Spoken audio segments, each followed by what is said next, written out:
আমার একটা লিমিটেশন আছে, মানুষ হিসেবে এটা আমাকে মানতে হবে। দর্শক মেইন, দর্শকই আসবে। সিন্ডিকেটটা থাকবে ভাই, এটা অস্বীকার করা যাবে না। যাদেরকে ওই সিন্ডিকেশন ওই সময়টা একদম জবলেস করে ফেলেছিল। আমি তো বিদেশে স্থায়ী জন্মের পর থেকে। সময়ের সাথে অ্যাক্টিংয়ের প্যাটার্ন চেঞ্জ হয়, ডিমান্ডটা চেঞ্জ হয়, সেটাও মাথায় রাখতে হবে। ভালো গল্প না পেলে, ভালো টিম না পেলে গ্যাপ থাকবে। আমার কিন্তু টার্গেট ছিল অ্যাজ এ পার্সোনালিটি তৈরি হওয়া, নট স্টার সুপারস্টার। টার্গেট ছিল না।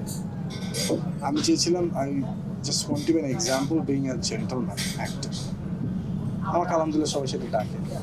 সো আমি যেটা চেয়েছি আমি সেদিকেই গিয়েছি। আমি কিন্তু আসলে 3 দিনের জন্য সুপারস্টার হতে চাইনি কখনো। আমি চেয়েছি এটা সমুদ্রতে অ্যাক্টিংয়ের জায়গাটা, এখানে আসলে ভেসে থাকাটা খুব জরুরি।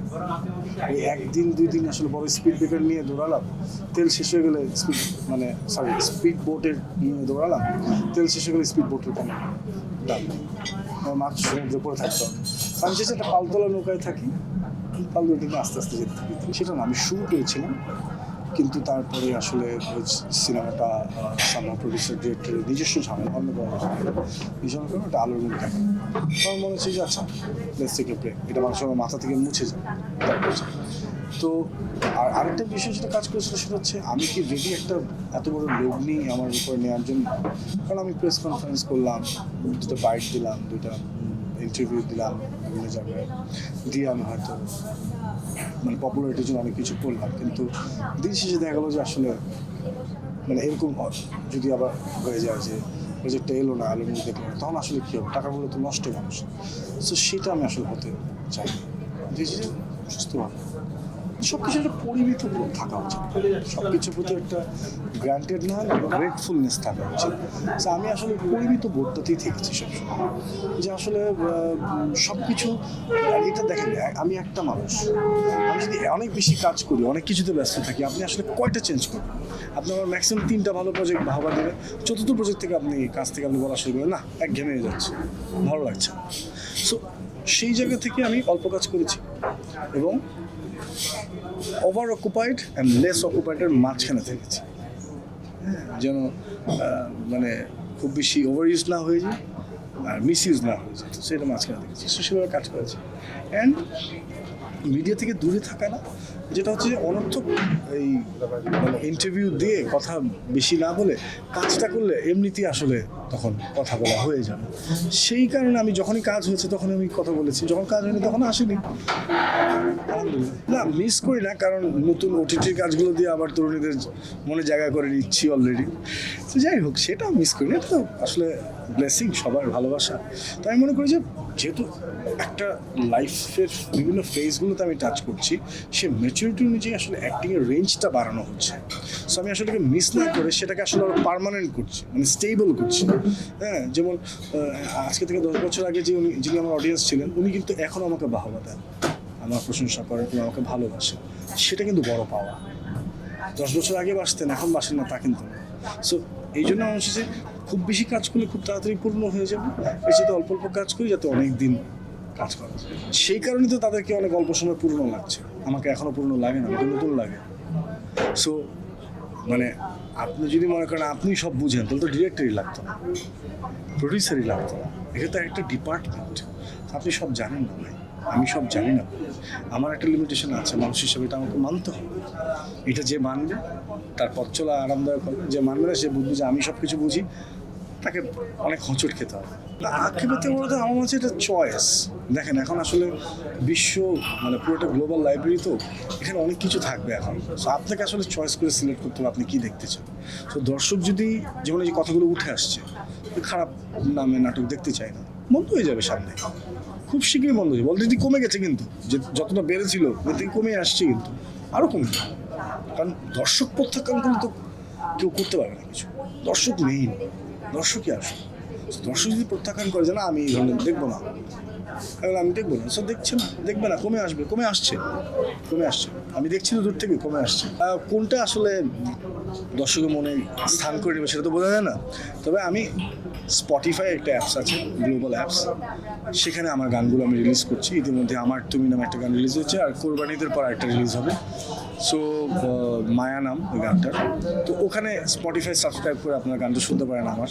সো স্পটিফাই আমার FS9 সং কিংবা FS9 খুঁজলে আপনি পেয়ে যাবেন আমার আর্টিস্ট প্রোফাইলে, এবং ওখানে নিয়মিত গান থাকবে, নতুন গান, এবং সেটা থেকে যাবে ওখানে অনেক বছর, যদি আমি অপরচুনিটি পাই ঠিকঠাক মতো। তাহলে আমি আহ্বান জানাতে চাই আমার সকল ডিরেক্টর এবং প্রযোজক সবাইকে যে আমি কাজ করতে ইচ্ছুক। আপনারা যদি মনে করেন আমি যোগ্য, আমাকে কাজে নেবেন, আমি কাজ করতে চাই।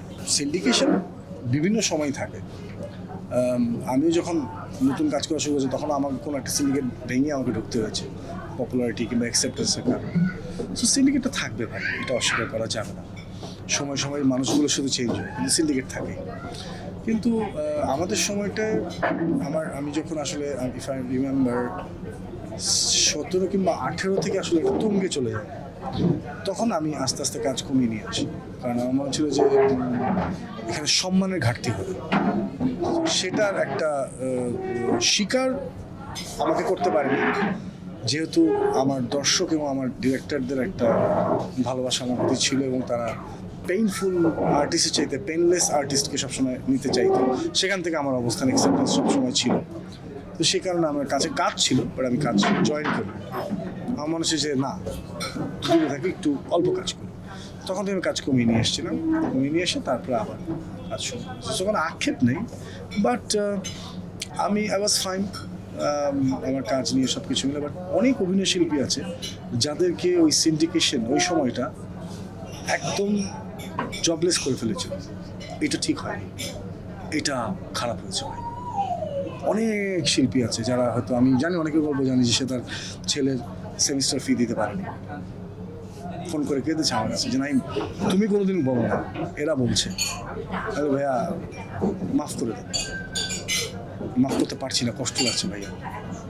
তুমি থাকলে, তুমি যখন সেটে থাকতা, তুমি বলতে যে আগে ফিমেল আর সিনিয়র যারা আছে শুটিং শেষ করে বাসা চলে যাও। আই থিঙ্ক আপনিও সাক্ষী এটা, যে সিনিয়রদেরকে আমি আগে বলতাম যে ওনাদের সিন শেষ করে চলে যায়, আমি পরে যাই। সো সেই চর্চাটা আসলে আমি তো আমাদের সিনিয়র কাছ থেকেই পেয়েছি। সো যেমন যদি দিনার ভাইয়ের কথা বলি, মিলন ভাইয়ের কথা বলি, জিতু ভাইয়ের কথা বলি, এবং অবশ্যই অপূর্ব ভাইয়ের কথা বলি। অপূর্ব ভাই এরকম মানুষ ছিল যে সিনিয়র আছে তাদেরকে আগে ছেড়ে দাও, তারপরে আমরা যাই। সো ওই জায়গাটা সময় নষ্ট হয়ে গেছে। সবাই না, কিছু কিছু মানুষ নিজেকে সকল কিছুর ঊর্ধ্বে ভাবা শুরু করেছে। তো সেটার প্রতিফলন তারা পেয়েছেও এবং পাবে, এটাই সত্য।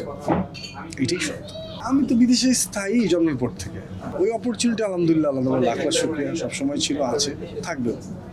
বাট সেটা রিজন ডিফারেন্ট, সেটা রিজনটা আসলে তেমন কিছু না। মানে এখন পর্যন্ত আলহামদুলিল্লাহ দরকার নেই।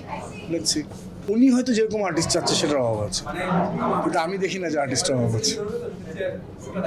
উনি যেই আর্টিস্টটা খুঁজছেন, যেই চরিত্রটি খুঁজছেন, সেটা হয়তো অভাব আছে। কিন্তু আমাদের যেই পরিমাণে অভিনয় শিল্পী আছে, থিয়েটার থেকে শুরু করে টেলিভিশন পর্যন্ত, অনেক শিল্পী আছে যাদেরকে এখনো ইউজই করা হয়নি। সো আমার মনে হয় তাদেরকে ওই স্কোপটা দেওয়া উচিত, দিলে হয়তো তারা অবশ্যই ভালো হবে। যদি সে আর্টিস্ট হয়ে থাকে, অ্যাক্টর হয়ে থাকে, যে কোনো শিল্পী হয়ে থাকে, সে কখনো সম্মান করবে। সে যদি যে কোনো পপুলার নাম হয়ে থাকে, সে অসম্মান করতেই পারে। মানে আজকেই মানে ধরেন যেভাবেই হোক না কেন, আমাদের এই প্রেস কনফারেন্সে সবচেয়ে শ্রদ্ধেয় ছিলেন দিলা জান। উনি অনুমতি দেওয়াতে কিন্তু আমরা প্রেস কনফারেন্স শুরু করেছি। সো বিষয়টা হচ্ছে এরকম যে যারা ছিল এখানে কিংবা আছে, তারা শিল্পী আরেকজন সিনিয়র শিল্পীকে রেসপেক্ট করবে, কিন্তু কোনো পপুলার নাম রেসপেক্ট নাও করতে পারে, তার কাছে আমি আশাও করি না। আসলে একজন অভিনেতাকেও আসলে নিজেকে সচেতন রাখতে হবে। অভিনেতাকেও নিজেকে সচেতন রাখতে হবে যে তার জার্নিটা লম্বা করার জন্য তাকে একটু চেষ্টা করতে হবে। উনি যদি গ্রান্টেডভাবে নিয়ে নেয় তাহলে হবে না। তাকে একটা ডিসিপ্লিন লাইফে থাকতে হবে আর কি। আসলে তাকেও কাজ খুঁজতে হবে যে আমি এখন পপুলার হয়ে গেছি কিংবা আমার এখন যাচ্ছে, ভালোই সময় কাটছে, আর এভাবেই চলতে থাকবে তা কিন্তু না। সময়ের সাথে অ্যাক্টিংয়ের প্যাটার্ন চেঞ্জ হয়, ডিমান্ডটা চেঞ্জ হয়, সেটাও মাথায় রাখতে হবে। সো এটাও একটা ঠিক। আর কিছু প্রেশার তো থাকেই। সো ওটা কাটিয়ে ওঠা যায় ভাই, মানুষ ছেলে সব সম্ভব, কিন্তু ওটা চাইতে হবে। অভিমান করে বাসায় থাকলেও হবে না। আমি বাংলাদেশের গল্পে কাজ করতে চাই, তাই সে করে তাই সে করে সেই সম্পর্ক। মা ছেলের সম্পর্ক আর একটি ছেলের আর তার দেশের প্রতি সম্পর্ক আমাকে সম্পৃক্ত করেছে, এবং সেই সাথে একটি বাবার সম্পর্ক আমাকে এই গল্প করেছে। তিনটা সম্পর্ক আমার convince করেছে। এই ছবিটি ভাবাবে মানুষকে। তো সময়টা এখন অনেক অস্থির, তো একটু ভাবানোর গল্প হওয়া উচিত সেই জায়গা থেকে। আমরা তো খুব ভালো ভালো কাজ করছে, মাশাআল্লাহ খুব ভালো ভালো কাজ করছে, এবং আমাকেও তো শিখতে হবে জুনিয়রদের কাছ থেকে। সো এটা আমার জন্য একটা স্কোপ যে তাদের কাছ থেকে শিখতে হবে। সেই জন্য আয়েশা মাশাআল্লাহ she is very pretty, very sensitive, একটা মার্জিতভাবে চলাফেরা করে, মার্জিত কিছু কাজও করেছে সে। সেটা অনুযায়ী আমি হোপফুল যে আমাদের একটা ভালো কেমিস্ট্রি উপস্থাপন করা যাবে। নিজে থেকে মানসিক বড় যদি কেউ না বড় হয়, তাহলে তো তার সবসময় একটা কমপ্লেক্স থাকবে, আমার কিছু একটা নিয়ে গেল হয়তো। আমার আলহামদুলিল্লাহ এটা নাই। আমার কথা হচ্ছে যে 5 4 3 2 1 0 অ্যাকশন, তারপরে আমারটা আমাকে বুঝিয়ে দিতে হবে, আমি বুঝে নিব।